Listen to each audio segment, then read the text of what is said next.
партньор на Гартнер от момента, в който Гартнер реши да стъпи на България. И много интересен е контакта ми с Гартнер, тъй като това стана чрез един мой състудент, чрез негова състудентка в Италия, която работи в офис в Италия, за първото събитие на Гартнер.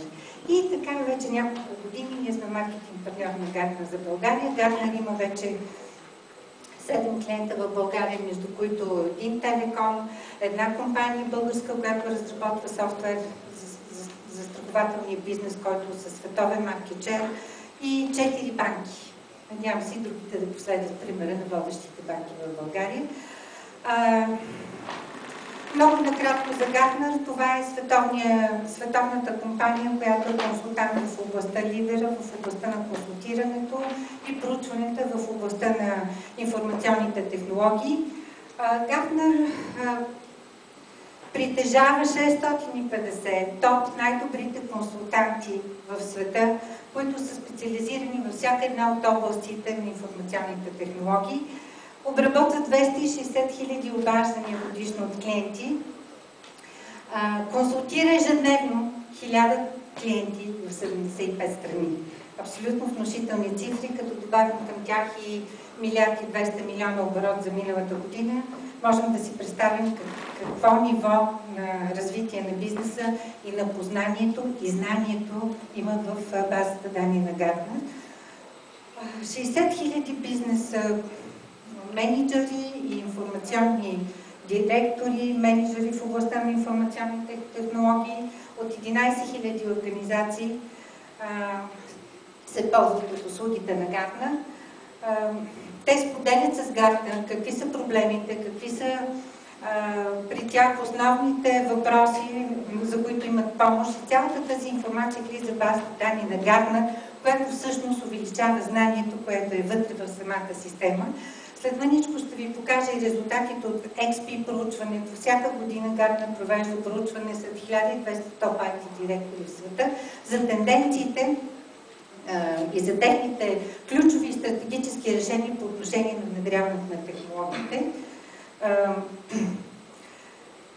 Темата днес е Customer Relationship Management и ще говорим за тренда, ще говорим за позиционирането на тези системи спрямо Magic Quadrant. Вие знаете, че това е методология на Гартнер за позициониране на доставчиците в CRM системи.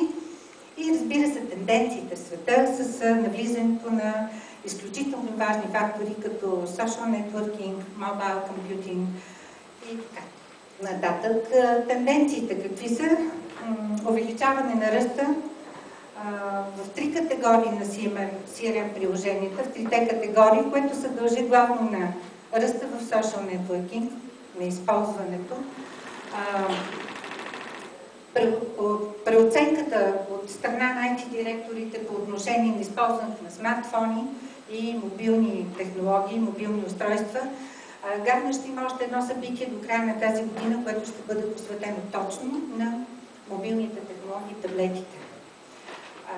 Предполагам, че може би чрез Enterprise също ще можем да ги информираме за това събитие, където може да се регистрирате безплатно. И разбира се, повишената нужда и потребност до достъп до информацията за клиентите, което е изключително важно, виждате, повишава ръста.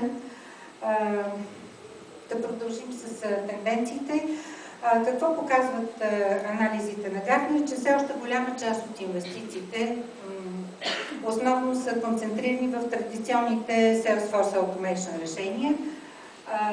Софтуер as a сервис за 2010 година представлява приблизително 26% от инвестициите в CRM приложения в света.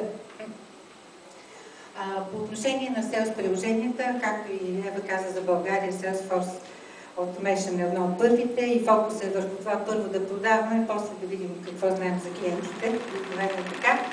50% света е използването на такъв тип системи като софтуер за сервис. Приоритетите през 2011 година за мобилните приложения изключително много нарастват. Разбира се, променя се съотношението между използване на BlackBerry, iPhone, switch на операционните системи, Android набира скорост и iPad и останалите таблети. В краткосрочен план Chief Marketing Officer-ите, така да се каже, Гартнер има специални проучвания, които подпомагат дейността на маркетинг директорите в компанията по отношение на технологичната обезпеченост, която те трябва да имат, за да изпълнят маркетинг целите на компаниите. И тук тенденцията е диджитал маркетинг, повишената ефективност на диджитал маркетинг и, разбира се, необходимостта от средства за социалните мрежи. Диалогът в социалните мрежи е изключително важен за маркетинга и марката вече не е това, което беше, а марката е това, което споделят вашите клиенти в социалните мрежи за нея. И, разбира се, по отношение на общностите, обслужването на клиентите в социалните мрежи, това е горещата тема на повечето Customer Support департаменти и отдели в компанията през 2010 година. Основно в този тип дейности водят няколко индустрии, между които хай-тек, медиа, туристическия бизнес, телекомуникациите, ритейл и образованието. Визията и стратегията за CRM на Гартнер.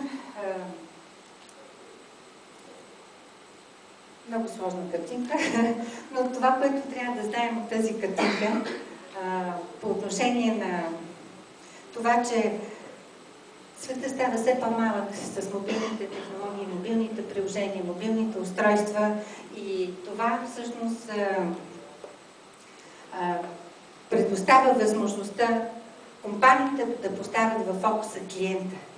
Customer-centric strategy. Това е основното, което от тук нататък ще се развива по отношение на стратегиите, докато примерно проблема преди години беше това да предоставим на нашия отдел за обслужване на клиенти точните средства, с които да обслужват качествено клиентите. Сега вече тенденцията е как да предоставим средствата в ръцете на клиентите.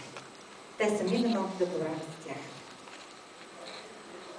Все още пазара на CRM приложенията е много фрагментиран, над 50 области, което на практика